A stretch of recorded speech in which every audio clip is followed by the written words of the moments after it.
Selamat malam everyone. Kembali lagi bersama kita Project D Network. Oke, kembali lagi bersama kami Project D Network. Kembali kita hadirkan episode eksklusif series di mana logonya di sini atau di situ. Jadi kita kembali hadirkan Bro Randi dengan ceritanya yang lain. Bro Randi nih, Bro, apa kabar nih setelah berapa lama kita nggak ketemu nih? Jadi kali ini datang dengan akan membawa cerita apa nih? Kisah nyata apa nih? Sekarang ini Rinjani. Jadi ini setelah Andong sih tepatnya. Sebulan dari Andong saya naik Rinjani. Itu pun sudah dibokingin sama teman. Jadi ini kisah pendakian Gunung Rinjani sebulan setelah Andong kemarin ya. Jadi ini dalam rangka acara apa nih ke Rinjani? Ke Rinjani nggak ada, memang naik aja. Lagi pengen. Iya lagi pengen aja. Saya tiba-tiba baru sebulan setelah naik Andong kan udah di Lombok. Teman saya kayak ini minjem KTP-mu. Ya, kalau Rinjani kan pakai KTP kan dia pakai email apa? Ada aplikasinya gitu-gitu lah macam-macam. Dibokingin, ya udah naik. Itu 2 hari setelah dibokingin itu naik langsung. Naik berempat. Jadi saya Candy, Arwen namanya. Dari Bima aja, orang Bima. Arwen sama Angganya juga dari Bima. Angga. Jadi ini teman-teman kuliah atau teman-teman teman rumah? Bukan teman semua, musuh. Jadi emang teman ketemu di gunung sama suka gunung. Kalau Candy teman STM teman SMA, SMK. Nah, SMK dulu lah. Dan awal perjalanan nih dari mana? Bisa diceritakan? Karena saya udah pernah naikin lewat Senaru ya. Senaru rame, nggak suka saya. Karena banyak turis dan segala macam hal lah. Nggak suka, pokoknya intinya nggak suka. Saya naik lewat Timbanu. Itu jalur yang benar-benar memang sepi, bukan baru sih, emang udah ada. Menurut saya mungkin baru dilegalkan kan ya. Itu sepi. Saya pikir pas di sana emang maksudnya sesepinya ya paling enggak yang 40 orang lah yang naik ke Rinjani lewat sana gitu via Timbanu. Dari Mataram itu saya ketemu sama teman-teman itu kan jam 10 pagi itu berangkat, kita siapin semua apa packing kan. Berangkat, nyampe itu saya memang sengaja ngaret sih emang. Karena niatnya mau naik malam sebenarnya. Niatnya saya suka emang niat malam memang naik. Jam maghrib lah, sekitar jam 7 lah kalau salah. Ya jam 7 daftar gini. Terus dia bilang penjaga sana kan TNGR-nya dia bilang nggak boleh naik malam. Kenapa? Saya bilang tuh ada yang naik kan, saya bilang itu. Ada aja bilang. Ada 3 kelompok kalau salah dia bilang. Ada yang naik di kelompok. Udah seneng dong saya kayak ada teman tapi nggak banyak, oke lah gitu. Kan enak kan mau di Pelawangan kan enak kita mau bercanda-candaan meskipun nggak banyak gitu. Jadi saya nginep di rumah desa gitu, rumah penduduk sana. Ada kenalan Bukan kenalan, emang orang. Jadi ibu itu mohon maaf nih. Saya nggak pernah lihat suaminya, mungkin suaminya entah dia pergi kerja ya atau dan meninggal nggak tahu kan ya. Nah, kita maafin. Ya. Dia cuman bertiga sama anaknya, cowok 1 sama cewek. Nah, saya udah kayak baru datang tuh kayak udah, "Dek, ngopi." Pakai bahasa Sasak sih, teman saya ngerti kan. Pokoknya, "Dek, ngopi. Ayo makan." Dia bilang, makan dah. Dikasih uang nggak mau. Saya bayar, Bu. Saya bilang gitu. "Nggak usah buat kalian emang." Baik sekali. Ya makanya itu dah dikasih makan apa. Pagi mau berangkat disiapin sarapan, kopi segala macam, rokok juga malah. Sampai, "Bu, saya bayar dah. Ada kok kita punya uang," saya bilang gitu kan sama teman-teman kan. Nggak mungkin lo nggak bawa uang kan. Kasih uang nggak mau, ditolak. Saking baiknya atau gimana nggak paham ya kan. Ya. Ya udah terus naik sekitar jam 9 naik ya. 9 pagi naik. Anehnya ibu tuh bilang kalau mau naik ntar belok kanan ya. Sedangkan penjaga TNGR-nya bilang lolos. Jalurnya lolos. Jadi itu pertigaan berarti. Dia kayak bercabang gini. Dan ada lolos. Yang bener lolos sih. Oh, iya. Yang kanan dia bilang ke kanan pokoknya dia bilang. Awalnya ke kanan sih, tapi kayak nggak mungkin. Masa kita nggak percaya sama anunya kan, penjaga TNGR-nya kan. Iya. Akhirnya balik, lolos aja, lolos. baru mau masuk hutan itu udah nggak bohong ya, sumpah demi Allah nih. Ya Allah pakai nama Allah lagi nih. Alhamdulillah lah. Tapi bener emang bener. Jadi baru masuk hutan ada boneka jelangkung. Dipasakin baju. Wih, merinding ya. Tapi saya mikir kan, udah berempat siang juga kan, maksudnya pagi juga ya. Jam. Sekitar jam 9 lah sana itu baru 9 dia nyampe hutan tuh paling jam setengah 10 lah gitu, setengah jam aja. Itu udahlah paling jelangkung biasa juga. Paling orang iseng gitu kan saya mikirnya gitu. Ya pendaki lain mungkin gitu. Ditempel di pohon. Digantung. Dia pakein baju, digantung. Oh. Digantung gitu. Ya udah naik. Sempat karena Rinjani sempat ini kan kena gempa kan. Iya, Jadi iya. pos-pos rusak, nggak tahu, nggak ada tulisan juga. Ada juga beberapa yang bangke ininya posnya itu mungkin udah dibuang atau gimana kan. Sempat dia bilang pengurusnya itu dia bilang kalau kamu nggak tahu posnya tanya saya WA. Kebetulan ada sinyal H+ tapi sempat nanya lah, Pak apa benar nih pos satunya? Bilang gitu kan. Dia jawab apa? Mungkin lolosan, mungkin dia bilang. Mungkin lolosan berarti kan nggak pernah kesana nih orang kan. Mikir saya kan gitu kan, ya kan? Iya. Mungkin lolosan. Dia bilang. Aduh, kemana pendaki lain nggak ada ketemu lagi kan, belum ada ketemu dia bilang ada kan. Ya udah naik lagi, akhirnya sampai baru nyampe pos 1. Ternyata jauh memang jaraknya itu jauh pos 1. Dari base camp ke pos 1. Dari base camp ke pos 1 jauh, sangat jauh dibandingin sama Senaru, Sembalun masih deket tuh. Jauh, sangat jauh. Akhirnya di pos 1 ketemu sama pendaki lain yang balik. Itu turis, malah sama pakai guide, sama porter lah gitu. Udah balik. Saya tanya lah guide-nya. Ada yang naik bener sih, saya bilang gitu kan. Cuman kelompok kami aja bilang gitu. Kemarin ada pindah balik dia bilang gitu. Cuman kelompok kami aja yang sisa ini dia bilang gitu. Mungkin udah balik duluan ya kan, mungkin malamnya apa pas setting udah balik gitu. Cuman kelompok kami aja dia bilang gitu. Aduh. Ya udah udah daripada sia-sia kan udah sampai jauh-jauh, udah lanjutin. Lanjutin akhirnya sampai ketemu baru ada bacaan pos 2 enggak ketemu. Enggak ada juga ininya. Pelang pos 2 apa enggak ada. Langsung ke pos 3. Jadi di pos 3 itu ke kanan kita ke Pelawangan, lolos itu apa sih namanya? Kayak bukit besi apa pan besi apalah namanya pokoknya itu. Dia beda dari Pelawangan pokoknya intinya. Akhirnya saya ke pos 3, di pos 3 ada mata air kan. Ngambil air masak apa segala macam. Nah, di sana lah emang saya suka nyeleneh kan. Dengar suara lah teman saya kan. Di sana ini sih, karena kan kalau makhluk halus kan suka yang basah-basah, banyak air apa segala juga kan. Di sana udah mulai maghrib kan. Udah mulai maghrib. Masa-masa kita udah lapar sekali juga kan. Sekitar jam 5 kalau salah ya, jam 5 tuh. Masa-masa dengarlah dia suara kayak suara hihihi ya gitulah. Teman saya ini yang dari Bima nih, Angga nih. Suara apa tuh Ran? Dia bilang, alah paling pocong lagi main-main saya gituin. Jadi saya canda-candain. Makhluk halus di roasting ya. Nah, pokoknya saya gitu-gituin. Karena kan saya berempat kan kayak Kita berempat nih. ngapain sih paling kalian suges yang gitu-gitu. Saya mikirnya gitu ya, paling suges gitu. Yang saya suka. Paling suges. Gak usah lah takut sama hal gitu kan, saya mikirnya gitu. Udah masa. Posisinya cuma Angga ini aja yang dengar. Iya, enggak.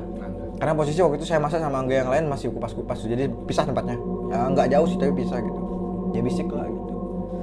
Dengar kamu suara ya bilang gitu. So, gitu. Alah paling pocong lagi lompat-lompat lagi main lah saya bilang gitu. Saya gitu-gituin. Masak sekitar sama 1 jam lah masak. Ya minum-minum biasa gitu masak. Nyampe lah Pelawangan. Jadi kalau kita bisa hitung dari jam 9 saya naik sampai Pelawangan itu sekitar jam 6.15 itu termasuk cepat lah itu hitungannya. Nggak nyampe sehari lah nyampe Pelawangan. Akhirnya ngecamp lah saya jadi Timbanu ini memang bagus. Kalau dibilang view-nya bagus karena orang belum terjamah ya, maksudnya belum banyak. Jadi sabarnya itu luas sekali. Cuma saya kebakar dia waktu itu. Karena Rinjani sempat kebakar kan musim kemarau gitu. Kebakar di sana. Pas nyampe sana udah bener-bener nggak ada orang. Jadi kita ngecamp di Sabana. Cuma berempat, jadi tenda cuma berdua. Ada padapan. Dua saya berdua, dia berdua, teman saya lagi berdua. Jadi cuma berempat. Nggak ada orang. Ya udah. Malamnya baru tempatnya si Angga yang digangguin terus. Dibangunin saya sekitar jam 12 dibangunin. Ran, saya dengar suara langkah kaki kan. memang di sana ada babi hutan sih, saya mikirnya babi hutan kan. Tapi nggak mungkin kalau di Sabana kan nggak mungkin ada babi, karena setahu saya di hutan aja yang paling banyak, lewat jalur hutan aja. Saya mikir paling babi hutan nih nyari makanan kan. Kalau babi kan kalau ada makanan tenda bisa dicobek tenda kan. Saya mikirnya begitu, keluar saya lihat nggak ada siapa-siapa, saya bilang gitu. Udah dah tidur dah, karena saya udah ngantuk sekali juga kan. Karena pagi kan mereka mau ke Pelawangan gitu, saya nggak pengen ke Pelawangan lagi, maksudnya saya pengen nemenin dia. Udah saya cuma nikmati aja di jalur ini kayak gini gitu loh. Ternyata bagus sabananya gitu aja. Jam 4 subuh dibangunin saya lagi. Bangun Ran. Sama Angga ini? Iya sama Angga lagi, karena saya sama Angga, tidurnya sama Angga. Yang mereka berdua ini udah tidur padahal. Ran bangun, mungkin Candy sholat nih, coba gak berani saya ngintip. Sampai saya ngerokok dia buka. Saya ngerokok kan, minum dulu ngerokok saya, biar relax aja sih saya, padahal dalam hati. Jam segini nih kan nih bangunin saya gitu kan. Terus saya buka, ada apa-apa, saya buka tendanya aja, tidur saya bilang gitu. Udah dah, saya bilang tidur dah, saya bilang gitu. Nggak enak, nggak bisa saya tidur nih, saya digangguin. Sempat saya tidur cuma 1 jam dibawa mimpi, tapi saya bilang kayak cewek itu nyuruh kalian balik, kita tim balik, suruh balik gitu. Dia mimpinya gitu, balik gitu dia bilang. Cuma 1 jam aja tidur gitu. Dia ceritanya lagi pas di malam itu lagi kan, kayak untungnya saya bisa kayak nggak usah lah, ngapain takut gitu maksudnya. Kalau yang lain tahu kan kayak sama-sama nggak berani kan, panik jatuhnya gitu. Akhirnya udah pagi lihat memang bagus sih udah sahabatnya. Mereka sekitar jam 9 itu, karena setelah makan mereka naik kan ke Pelawangan. Saya tunggu di bawah. Tapi saya mikir lagi, karena denger ceritanya Angga kan. Meskipun pagi kalau sendiri, udah saya bilang kalau sendiri pasti kayak takut kan. Suges sudah di mana-mana gitu. Ngapain saya nggak ikut nih, saya bilang itu. Saya Pelawangan dah, saya bilang. Saya teriakin kan, udah sampai setengah Pelawangan saya teriakin, saya susul kalian, saya bilang gitu kan. Nyampe tinggal dikit dah pokoknya itu. Ngapain saya ke Pelawangan lagi, saya bilang gitu. Aja gini-gini aja, saya bilang. Turun saya lagi. Akhirnya turun saya lagi. Udah jelek pikiran saya udah. Turun saya lagi. Nyampe bawah udah makan saya. Itu dia sendiri di bawah. Sendiri di bawah. Mereka sampai jam berapa ya? Sekitar jam 1 apa 2 di sana, pokoknya foto-foto apalah segala macam mereka. Saya tungguin ya di bawah. Makan. Kayak orang bodoh kan rasanya, udah sendiri takut juga iya kalau sendiri gitu kan. Habis itu jalan pulang gitu. Jam 3 turun, di jalan lagi lah kan, mau maghrib kan. Dengar lagi suara, saya bilang sih paling kuntilanak gendong anak. Angga lagi yang dengar. Angga yang bilang sih. Angga. Pokoknya dia orangnya bisa ngelihat, itu beda ya. Untungnya saya nggak bisa ngelihat, tapi saya bisa ngerasain, tapi bodo amat saya karena rame kan, maksudnya cuma berempat. Udahlah ngapain saya. Udah di jalan, udah sampai bawah tuh sekitar malam pokoknya itu. Udah disiapin, udah saya makanan lagi, baiknya ibu ini ya. Tapi aneh saya ngerasanya, kenapa dia bisa baik ibu ini gitu. Terus nunjukin jalan, salah. Beda kan. Beda. Teman saya semuanya udah curiga tuh. Pas pulang kita baru cerita itu. Kamu nggak ngerasain gitu? Anehnya apa bibi itu menerima uang nggak mau, kasih makan apa segala macam. Awalnya ngerasa aneh sih saya. Nunjukin jalan salah juga kan. Gitu. Tapi ya mungkin emang adat sana mungkin ya, nggak bisa kita ini sih. Memang orang-orang sana baik gitu. Ya udah gitu turun. Itu sih pengalaman cuman berempat, nggak ada pendaki lain. Terus digangguin sih ya enggak, kalau saya kan udahlah bodo amat saya gitu ya rasanya. Cuman sempat dia ngambil foto saya, tapi hilang kayaknya fotonya. Itu gimana di fotonya? Jadi dia fotoin saya, lagi foto dah saya, karena emang bagus kan. Foto saya, fotoin saya. Foto. Nggak dikasih tahu pas sampai rumah kan dia tahu. Nih ada kuntilanak di belakang. Saya bener sih maksudnya. Nggak tahu sih, antara mungkin kena kabut atau apa kan, ketutup nggak jelas kan. Tapi nggak tahu sih bener apa enggak. Hilang sih foto tuh kayaknya, udah hilang dia. Tapi ente percaya sama foto tuh? Nggak tahu ya, percaya apa nggak percaya, karena emang di sana juga waktu itu ada kabut sih, cuman. Dan Angga juga kan pernah dengar suara kubik. Nah itu yang buat saya percaya sih, mungkin karena dia pernah dengar itu sih. Jadi udah selesai tuh bro. Ya. Udah.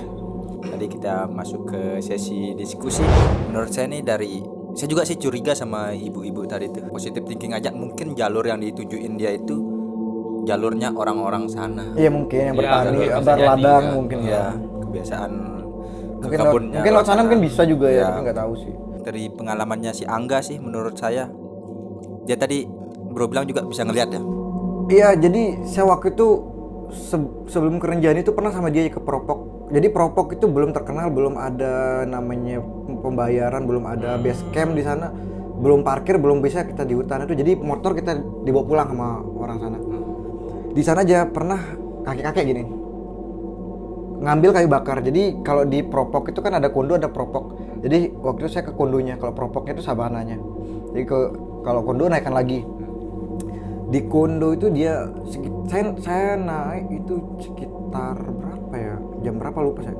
Pokoknya siang lah, pokoknya sampai sana maghrib gitu lah pokoknya. Di sana dia manggil, dia kayak disuruh panggil sini sama kakek itu. Padahal dia nyari kayu buat bakar api gitu. Ceritain lah sama saya ya. Karena dia berani cerita sama saya karena saya orangnya kan kayak nggak takutan, udah tenang, santai gitu. Santai. Ran, saya dipanggil sama kakek. Di mana saya bilang? Ke sana saya bilang tuh, maksudnya saya biar mastiin aja, paling apalah imajinasinya dia kemana-mana gitu. Saya cek ke sana nggak ada, saya bilang itu. Nggak berani saya bilang tuh, kamu udah yang ngambil kayu, jangan ngambil saya kayu. Paginya dimimpiin juga dia, kayak disuruh sama kakek tuh, pulang kamu. Kembali lagi buat calon-calon pendaki yang ingin mendaki Gunung Rinjani, apalagi yang dari luar Lombok nih ya, karena nggak tahu medannya, tata keramanya Rinjani itu bagaimana. Saran nih buat mereka. Sarannya kalau bisa punya teman orang yang pernah naik ke Rinjani, atau nyewa guide lah, porter apa segala macem lah, kan nggak seberapa daripada nyawa menghilang ya kan. Iya. Keluarin uang nggak seberapa daripada nyawa yang menghilang gitu kan. Kuat. Masuk. Oke, sekian episode eksklusif series dari Project di Network. Nantikan episode-episode terutama yang eksklusif, karena kita menghadirkan narasumbernya langsung yang mengalami kisah nyata yang bertemakan horor. Oke, kembali saya ingatkan buat kalian yang mau like, yang mau komen, yang mau subscribe, terserah kalian. Tapi yang terpenting jangan lupa Minoxidil, jangan lupa Martabak. dan jangan lupa endorse. Dan yang terpenting jangan lupa sholat. Oke, sekian itu dari kami pada eksklusif series kali ini. Assalamualaikum warahmatullahi wabarakatuh. Anda bisa opening sumpah. Selamat malam everyone. Kembali lagi bersama Project di Network.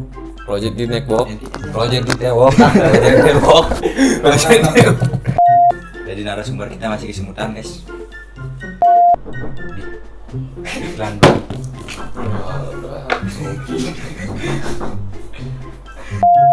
semua berarti masuk ya, mau cinta apa segala macam. Enggak, horor aja. Kalau cinta nangis kita enggak. Sering-sering endorse makanannya, guys. Oh, nasi lengkap. Masih. Sering endorse makanan nih, enak nih, wallah lagi. Ini martabak Leong.